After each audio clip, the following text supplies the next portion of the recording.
Kita tidak pernah bisa bayangkan teman-teman bahwa Partai Demokrasi Indonesia Perjuangan ini mengalami nasib yang seperti ini. Turun jauh ya, suatu titik yang menurut saya titik terendah dari perjalanan sejarah ya Partai Demokrasi Indonesia Perjuangan. Apalagi kalau kita kaitkan dengan perilaku politik dari ketua umum yang menginstruksikan, melarang atau menunda apapun namanya dan tidak bergabung dengan seluruh kepala daerah, wakil kepala daerah yang ada di Indonesia bersama di Magelang. Dan ini potensial akan menjadikan PDIP sebagai salah satu partai terlarang. Ya, kita akan bahas di Bukan Partai Politik.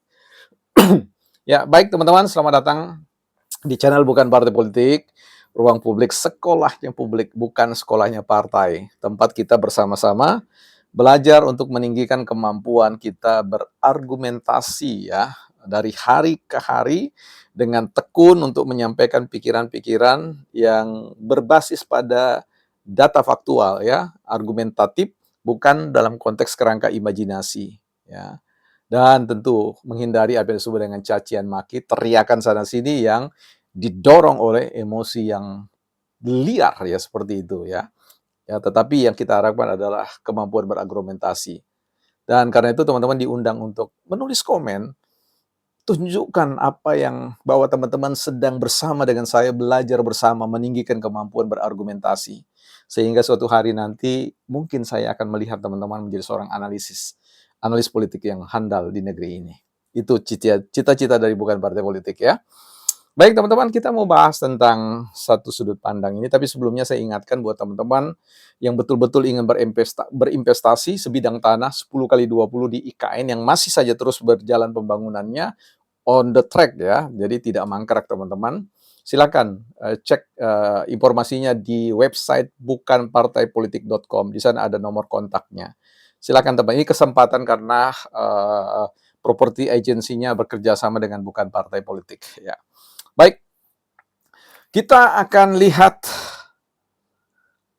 belakangan ini banyak para pakar atau orang berargumentasi tentang, atau kita sebut saja kader dari PDIP ya, yang mengatakan bahwa tidak ada korelasinya ya acara retret dengan undang-undang, bahwa mereka tidak melanggar undang-undang dan sebagainya dan sebagainya.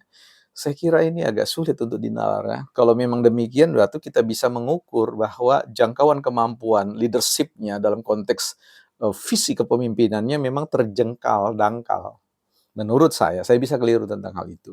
Tapi kita coba uji, benarkah bahwa ya apa yang diinstruksikan oleh PDIP itu tidak mencerminkan apa yang disebut dengan ketidakpatuhan, yang bisa saja mengatakan bahwa ini ada menurut saya tidak sadar menempatkan dalam konteks ya partai sebagai subsistem dari pemerintahan. Ya, jadi bukan apple to apple, ya bukan tapi tomat to apple gitu lah. Ya, tapi oke lah. Kita lihat basis data kita ya. Coba kita lihat ini Undang-Undang Nomor 23 Tahun 2004. Di konten sebelumnya saya sudah bahas ya sebenarnya, tapi saya coba naikkan ke atas untuk melihat benarkah ya. Kita sudah tahu bahwa Undang-Undang Republik Indonesia itu turunan dari semua Undang-Undang Dasar 45. Itu mesti dipegang gitu loh. Jadi nggak perlu ditafsir sana sini. Baik, kita akan baca misalkan pada konsideran atau pertimbangan ya, menimbang A, B, C, D, dan seterusnya. Kita bacakan yang C saja ya. Bahwa efisiensi dan efektivitas penyelenggaraan pemerintah daerah perlu ditingkatkan dengan lebih memperhatikan aspek-aspek ini.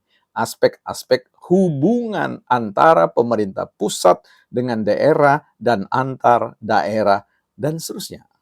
Ya, jadi kalau bicara tentang target efisiensi dan efektivitas pemerintahan, itu harus dilihat dalam konteks korelasi kerjasama ya antara pemerintah pusat dengan pemerintah daerah dan antar daerah. Jadi inilah yang mau digarap sebenarnya dari visi kepemimpinan seorang Prabowo selaku pemegang mandat kekuasaan sebagai pemerintahan tertinggi di Republik ini.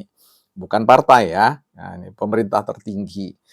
Kemudian kita lihat ke bawah lagi, misalkan dalam konteks ketentuan umum pada bab 1, pasal 1 ya, bahwa ayat pertama dia membicarakan tentang pemerintah pusat ya.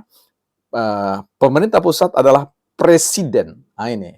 Pemerintah pusat itu adalah Presiden Republik Indonesia yang memegang kekuasaan pemerintahan negara Republik Indonesia yang dibantu oleh Wakil Presiden, Menteri, dan seterusnya. Jadi pemegang kekuasaan itu di Republik ini adalah ya pemerintah pusat, bukan pemerintah partai. Ya, clear ya, pemerintah pusat, not party government ya, bukan pemerintahan ini ya.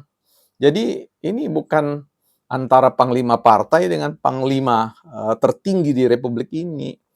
Ya, ini bicara menurut saya mesti akal sehat kita jalan tentang hal itu. Mari kita lihat ya bahwa ya, poin ketiga, ayat ketiga ya. Pemerintah daerah adalah kepala daerah sebagai unsur penyelenggara pemerintah daerah. Tapi naik ke atas dulu, poin ayat kedua. Pemerintah daerah adalah penyelenggara urusan pemerintah. Ya, pemerintah daerah penyelenggara urusan pemerintah oleh pemerintah daerah. Ya, begitu. Jadi yang dilakukan oleh pemerintah daerah itu merupakan ya penyelenggara urusan pemerintah. Bagaimana mungkin bisa menyelenggarakan penyelenggaraan urusan pemerintah kalau kemudian ya tidak berkawan, tidak ada chemistry-nya, tidak harmoni, ya, tidak sevisi, tidak dalam konteks garis komando. Nah, ini kan menurut saya problem gitu loh, ya. Kemudian kita lihat lagi ya, kalau bicara tentang itu retreat nggak ada, ya nggak ada di undang-undang. Waduh, saya ini khawatir bahwa kepala daerah kita, wakil kepala daerah kita tidak baca ini undang-undang pemerintahan daerah ini. Atau mungkin punya tafsiran yang berbeda dengan kita, ya sah-sah saja. Nanti kita coba uji ya, apakah kemampuan menafsir regulasi tentang pemerintahan daerah ini eh, tepat gitu ya dilakukan oleh pemerintah kita. Karena kalau seorang kepala daerah salah menafsirkan undang-undang, ya bias semua kepemimpinannya. Kekuasaan pemerintah pada bab 3, pasal yang kelima ya. Presiden Republik Indonesia pada ayat yang pertama, Presiden Republik Indonesia memegang kekuasaan pemerintahan sesuai dengan Undang-Undang Dasar Negara Republik Indonesia tahun 1945. Ini sudah jelas, pohon regulasinya jelas. Rumah besarnya, ya rohnya, spirit dari undang-undang itu adalah Undang-Undang Dasar 1945. Bahwa undang-undang itu turunan breakdown dari Undang-Undang 45. Jadi di situ saja bagaimana kemudian bisa mengelak bahwa itu kemudian tidak ada sinkronisasi atau korelasi. Ini problem ya. Kemudian kita bicara tentang bahwa kekuasaan pemerintah dan seterusnya ya. Kita melihat kemudian dalam menyelenggarakan urusan pemerintah pada ayat ketiga, sebagai dimaksud pada pada ayat kedua, Presiden dibantu oleh menteri. Nah, menteri ini yang kemudian dalam kaitan retreat itu berkaitan dengan persoalan pembinaan yang diselenggarakan oleh Kemendagri, ya, Kementerian Dalam Negeri. Ya. Pada pasal 7, lebih jelas lagi, ya, karena kan bicara tentang undang-undang itu harus dibaca dalam konteks terang, eksplisit, dan implisit. Eksplisit dia tersurat, ya, implisit dia tersirat. Tetapi ini problem yang kita bincangkan soal persoalan penundaan retreat oleh kepala daerah, ya, dari kader PDIP ini jelas tersirat dan tersurat, ya, eksplisit dan implisit. Pasal 7, pemerintah pusat, ini ayat 1 ya, pasal 7 ayat 1, pemerintah pusat melakukan pembinaan dan pengawasan terhadap penyelenggaraan urusan pemerintah oleh daerah. Jadi pemerintah pusat melakukan pembinaan, dibina dulu dan diawasi terhadap penyelenggaraan urusan pemerintahan. Sebelum pemerintah pusat memberikan, ya, menyerahkan urusan penyelenggaraan pemerintahan daerah, ya harus diedukasi terlebih dahulu, ditatar terlebih dahulu, dididik dulu supaya mampu membaca visi dan misi kepala negara, ya. Karena ini adalah mandat daulat rakyat, ya. Ya, bahwa rakyat percaya menerima kontrak politik yang ditawarkan dalam kandidasi pada saat persoalan suksesi kepemimpinan pada pemilu Pilpres yang lalu. Ya, sehingga ini mau diterjemahkan bersama supaya wawasannya terkoneksi, ya, terhubung. Jangan bikin kebijakan yang tidak sinkron, yang tidak sejalan, ya, dengan kebijakan pemerintah pusat. Nah, dalam konteks ini kan jelas sekali bahwa Presiden memegang tanggung jawab akhir atas penyelenggaraan urusan pemerintah yang dilaksanakan oleh pemerintah pusat dan daerah. Jadi pemerintah pusat ini punya tanggung jawab, ya, apapun yang dilakukan yang terjadi di daerah itu, pemerintah pusat bertanggung jawab. Karena itu memang harus satu komando, tidak boleh ada komando. Apalagi bicara tentang matahari kembar. Jangan salahkan publik ya. Ternyata matahari kembarnya adalah Bu Megawati. Ya.